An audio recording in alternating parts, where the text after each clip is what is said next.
Seeing Clara shivering made me truly panic. I'm sorry, Clara, I like you too. Clara's expression didn't clear up. Lies. I was at a loss. It's not a lie, I'm really bad at lying. Clara puffed out her cheeks. Then, I think your like and my like are totally different. I was bewildered. My name is Michael, 31 years old. I work at a small inspection company.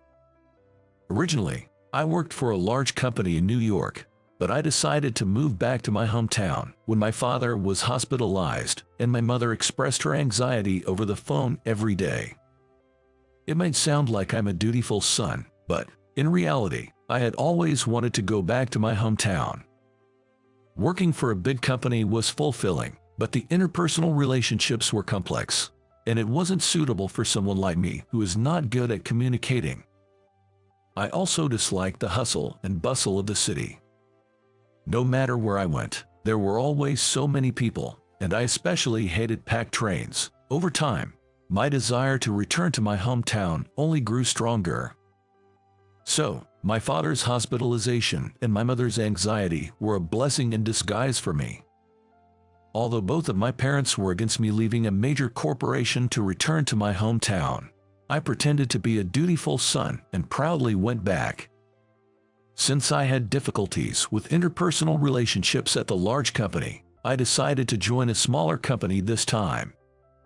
This company was planning to venture into the field I had been working in, and they were looking for new staff for that purpose.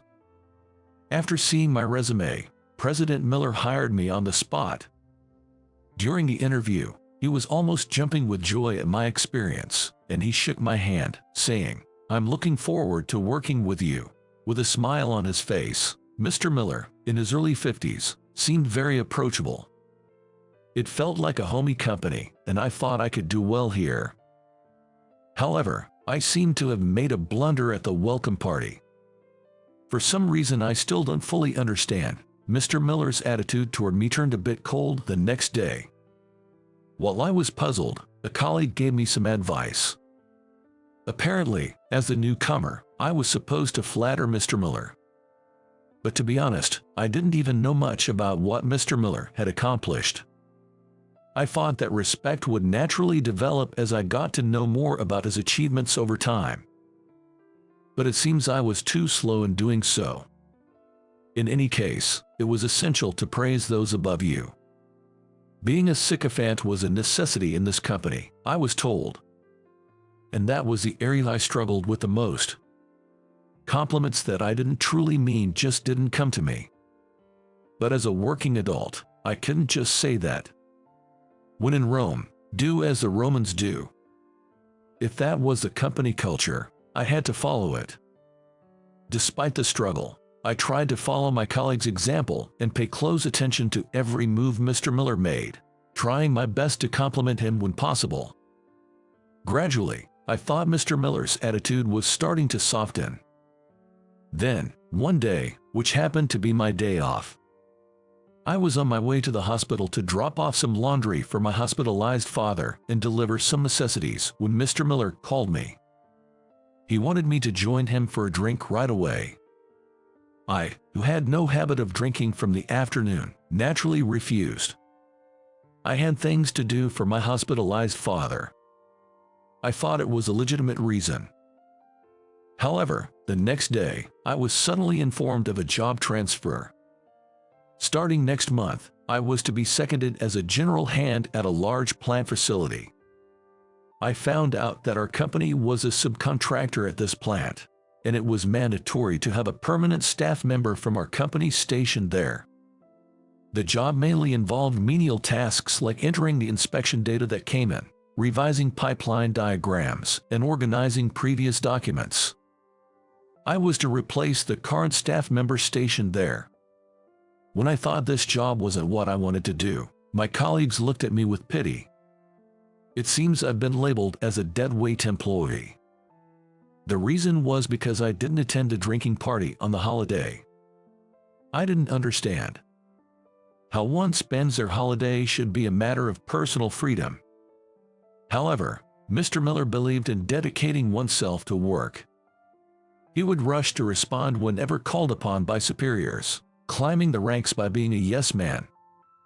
Prioritizing family over one's boss was unthinkable to him. That's just how he thinks. Maybe I can't manage here either. I've always struggled with interpersonal relationships. In large companies, even when talking about work, there would somehow be discrepancies, and people drifted away from me. But here, failing to grasp the president's intentions, I ended up being treated as a liability.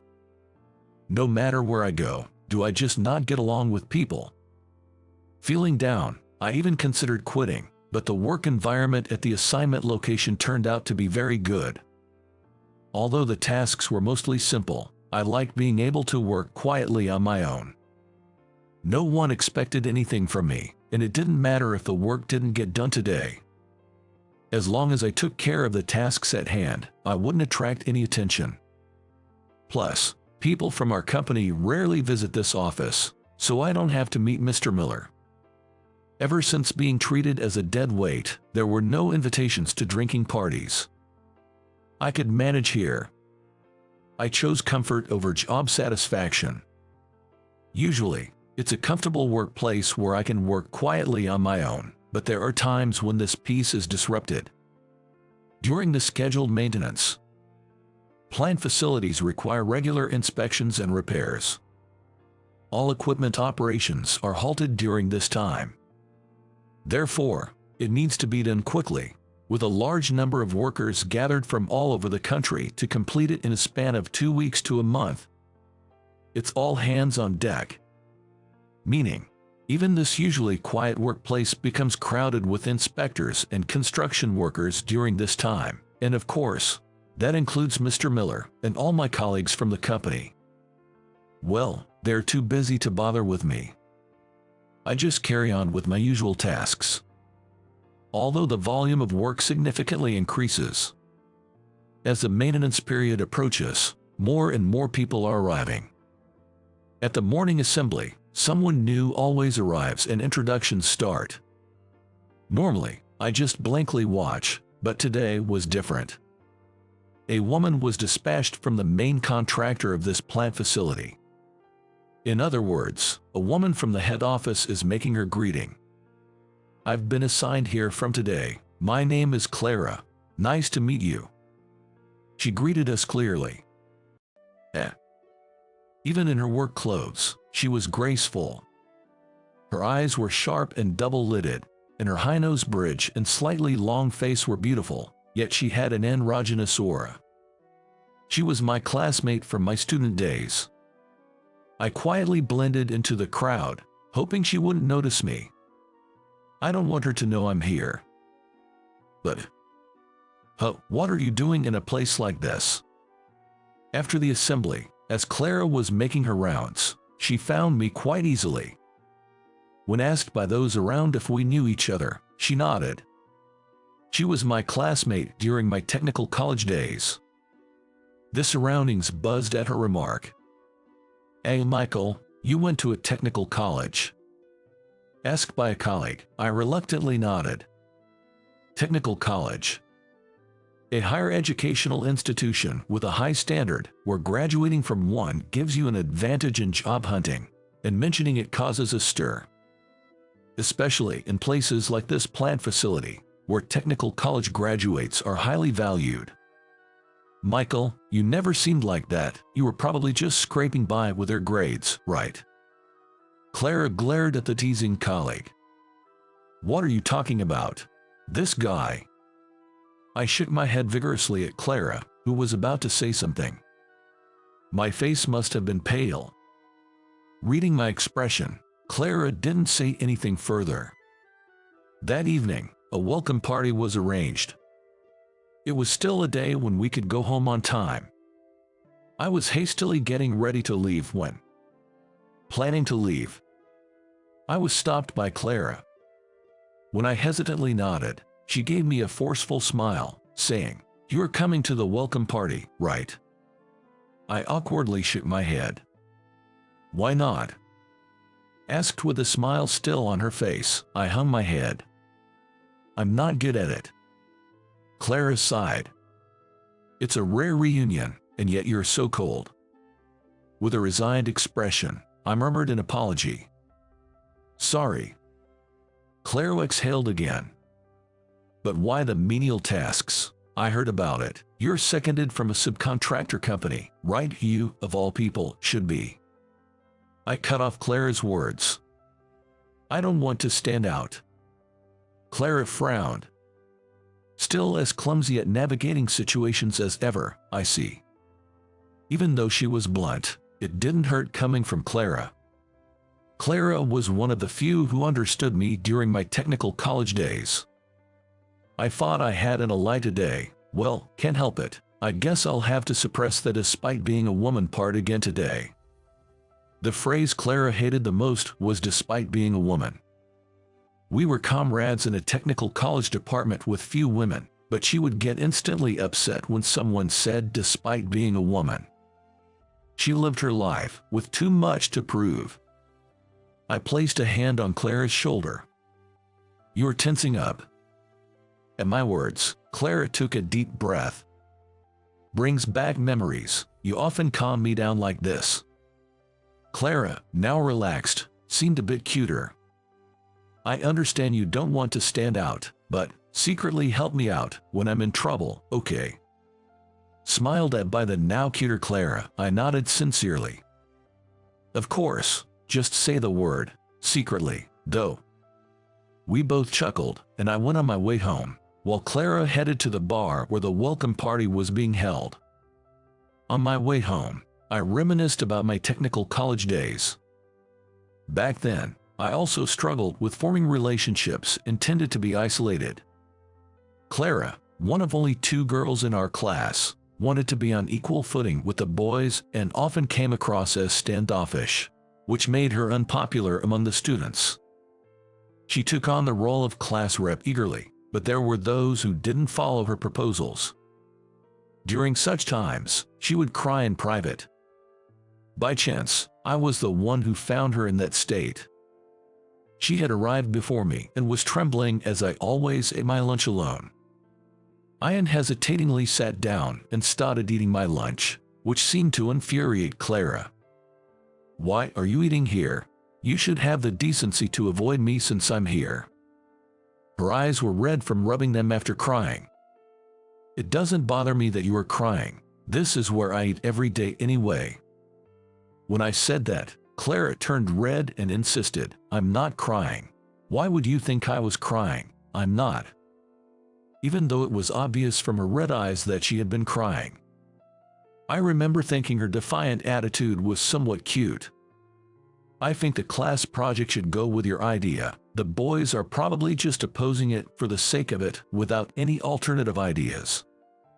When I said this calmly, Clara's eyes widened. Then, you should support it, she said, pursing her lips, and I gave her a puzzled look.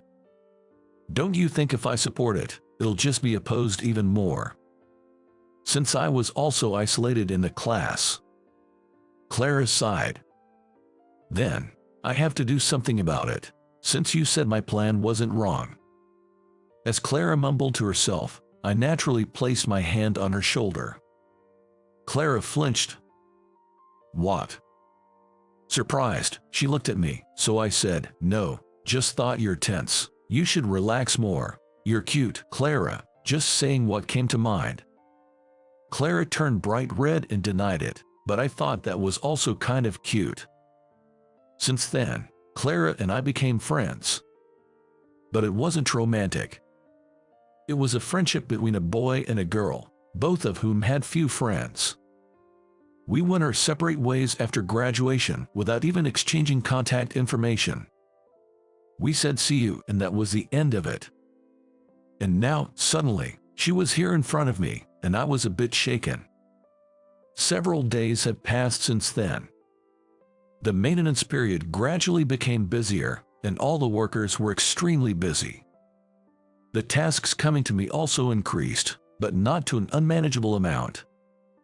One day, I heard Clara's yelling. What's going on? It was a voice filled with an unprecedented tension. Even though it was none of my business, I found myself walking towards where Clara's voice came from. How can this be done in time now? How could this happen? Her voice sounded almost tearful, so I approached Clara without caring about the surrounding gazes. And then, I placed my hand on her shoulder. "What's wrong? Calm down." Clara showed me a distressed face. "The piping diagram drawn at the site. The orientation is all wrong." I looked at the drawing. It was an isometric diagram of the pipes.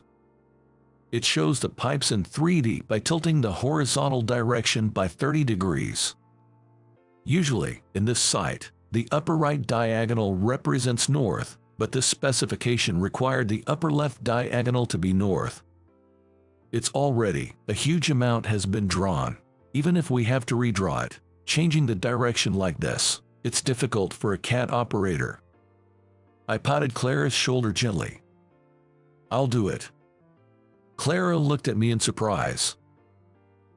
But you didn't want to stand out, right?" I burst out laughing. "I can't just stay silent because I don't want to stand out when you are in trouble." Clara lowered her eyebrows. "Michael." She called my name with a voice that sounded almost tearful.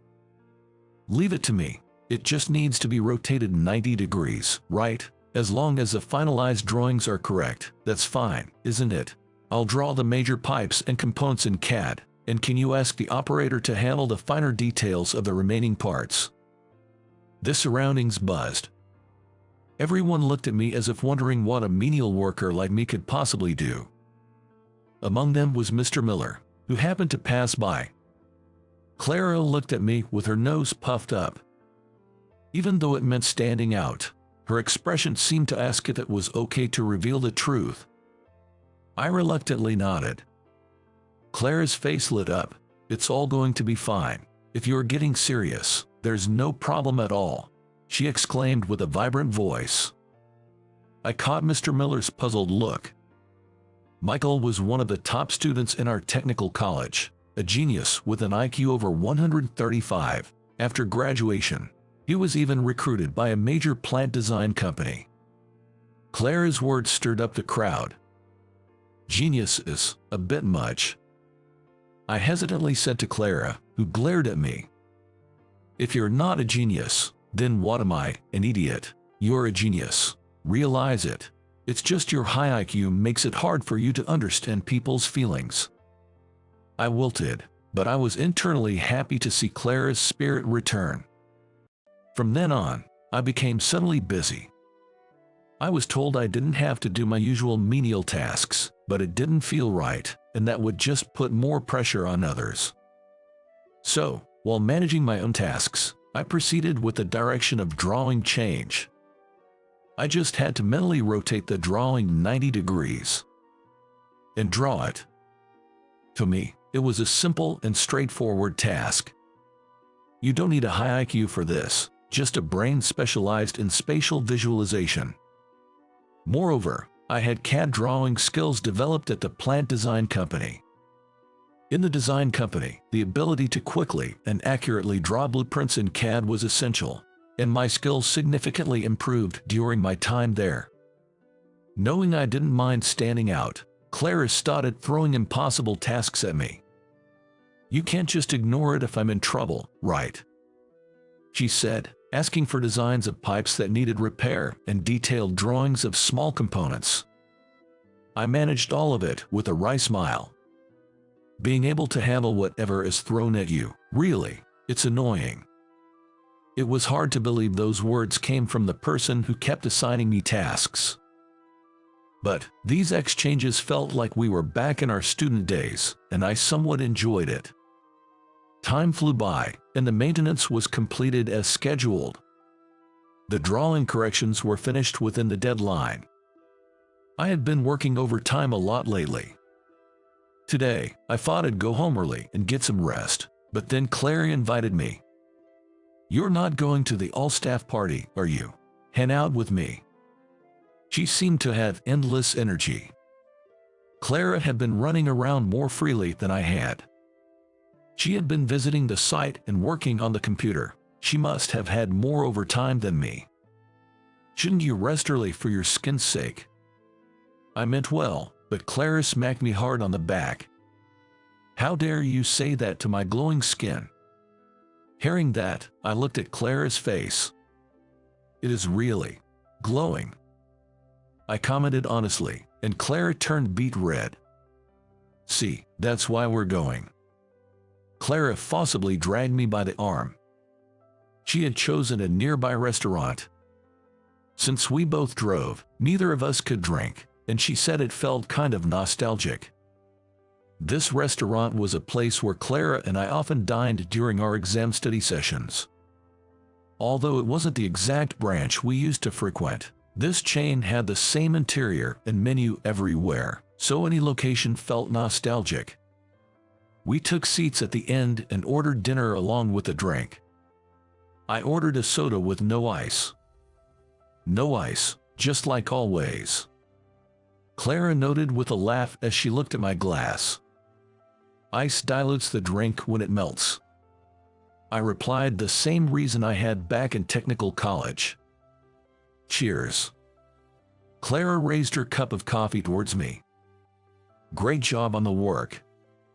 Our cups clinked together.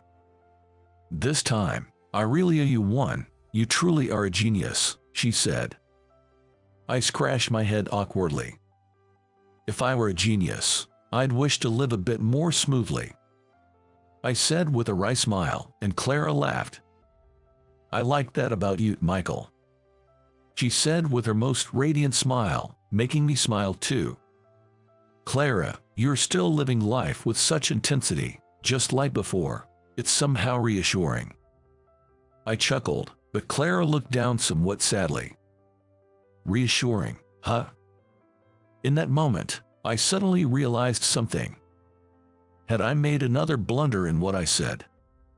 Whenever I misspeak, people usually look disappointed, just like she did.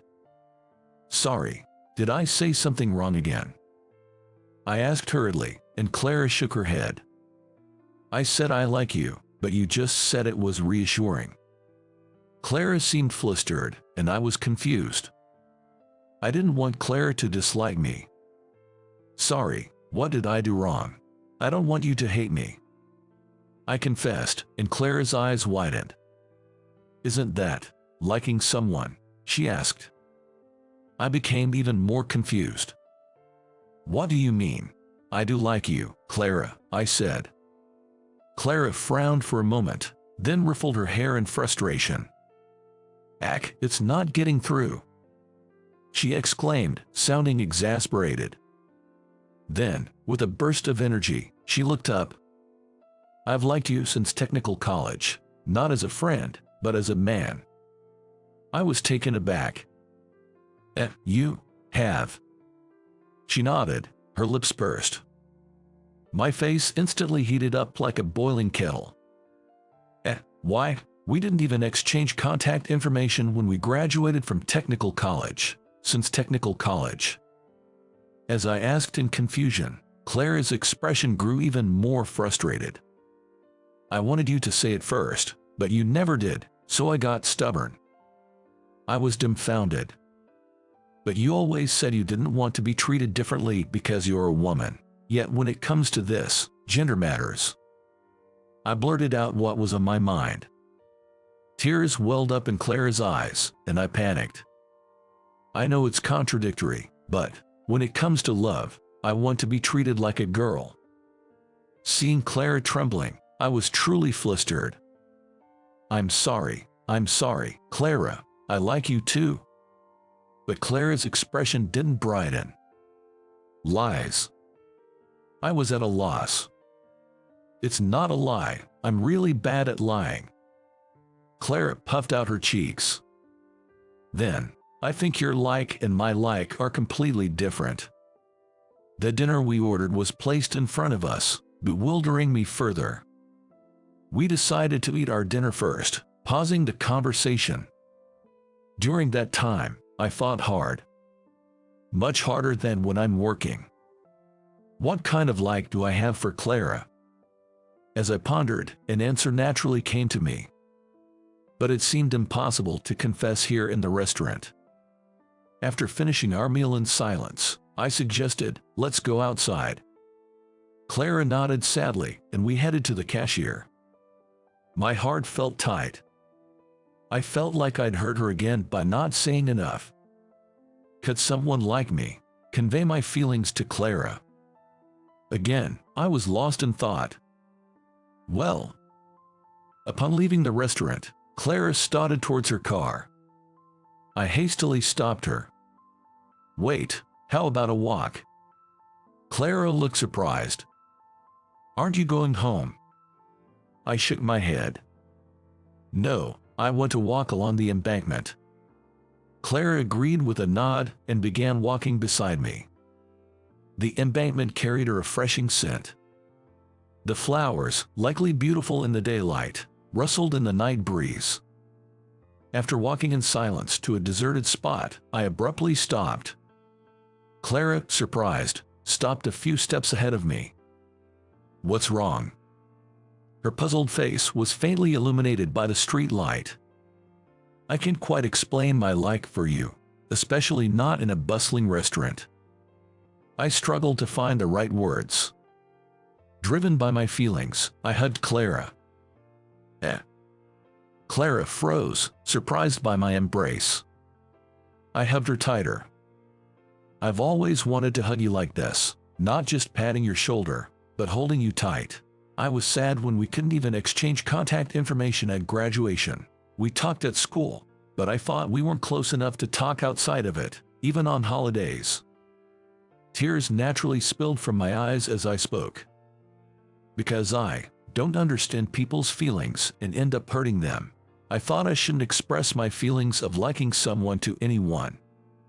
Clara trembled within my embrace. Really? Did you really like me? Were you lonely without being able to contact me? When she asked, I nodded repeatedly.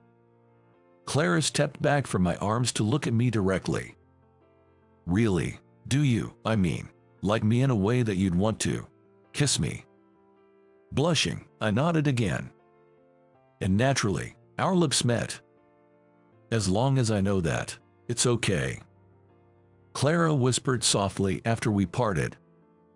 Even if I don't understand what you want to say or do, as long as I know you love me, I won't misunderstand your feelings.